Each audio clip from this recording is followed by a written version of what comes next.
This conference will now In be this video, recorded. we're going to virtually stage a living room with Canva's Magic Edit tool.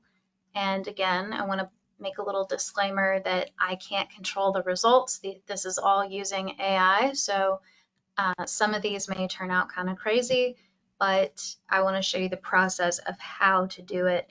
Because eventually, if you keep generating samples, eventually you'll get a good one. So when you get to Canva, you're going to go to Upload, choose your file. For this one, I'm using this vacant duplex in Old Louisville. Use in a new design, custom size. You may have to size this back down when you're done, but this is at least to get the dimensions right. Okay, so here's the photo. Now I'm going to click on it, edit image, and use the Magic Edit tool.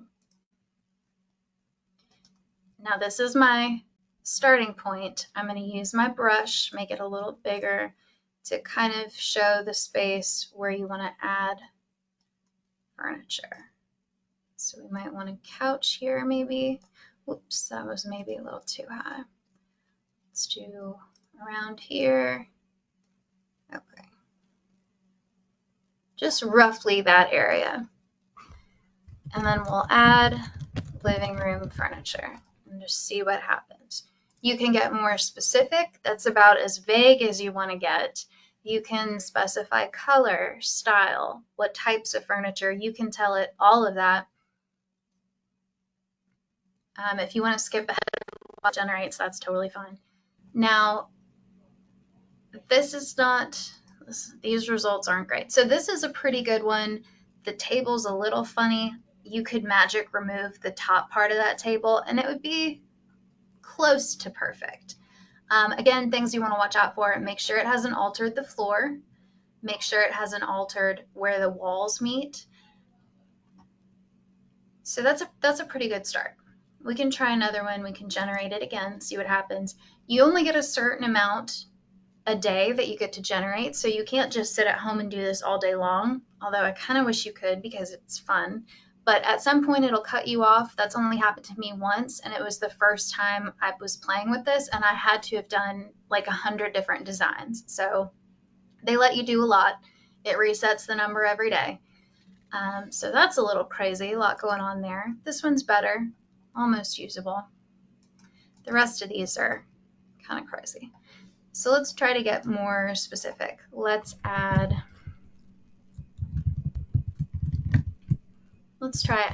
a set of modern living room furniture and see what that does. So I'm just trying to give you an idea of the different prompts you can use to try to get more specific results when using this program.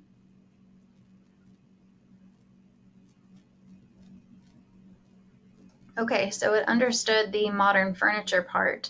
Still, these kind of don't make a lot of sense. And sometimes with the space, you won't really get a good fit all the time.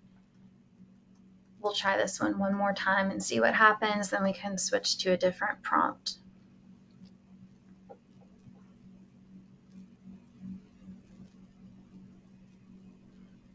One thing I've noticed is that if you are liking the furniture pieces that it's giving you, maybe just not the way it's laid out, like the space is kind of off like these, you can try canceling, going back to where you've chosen the brush, and maybe I'll leave this wall out of it and see what happens if I just do kind of right in the middle here. Maybe that will help it understand that it's a room better, or like the dimensions of the room. I don't know. That seems to help when you're not getting good results, to kind of redo where you've brushed in the room. So I used the same prompt. I moved my brush a little bit. Let's see if that helps at all. Oh, that definitely helped. Okay, so just remember that you might need to tweak where your edges are. So I think that one's usable. Let's see, this blue one, a lot going on there. Floating lampshade. Not great, not great.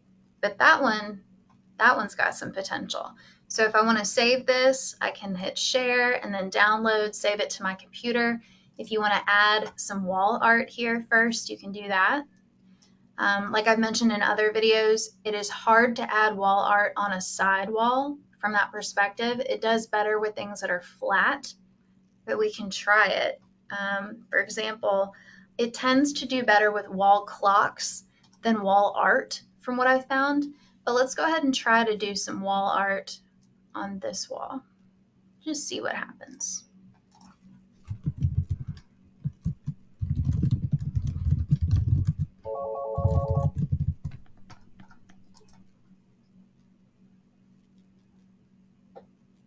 So I asked it to add a blue and gray painting on the wall, I think is what I said.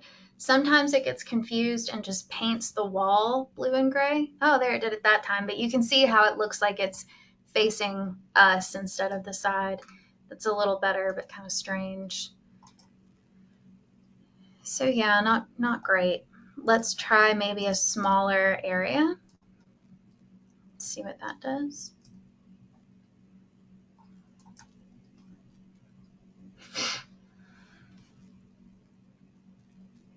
And then for the last one, I'm going to try to add a wall clock over here if this doesn't work.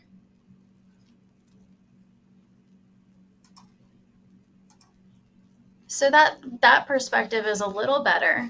The art itself isn't very exciting, but it at least makes it look a little more finished. Okay, so then one more thing, we'll leave that for now. We'll do Magic Edit one more time. And let's go over here with the brush and we'll do add a blue wall clock and see what that gives us. And then before I end this, I'll show you guys, like let's say you have something you want to remove from this living room. Like let's say this painting is real and you don't like it and you want to get rid of it. I'll show you how to remove something as well. So that even got the perspective right, because that looks like it's facing us a little bit. That one's okay, I think. These are all not bad. That one's a little stark. But yeah, not bad. So quickly, let's say we want to get rid of this blue painting here. Instead of Magic Edit, we can use the Magic Eraser. We can use the click feature. You can use the brush, but the click is pretty easy. So let's see. It recognizes a couple things. Let's see if it recognizes the painting. All right. And hit erase. Give it a minute.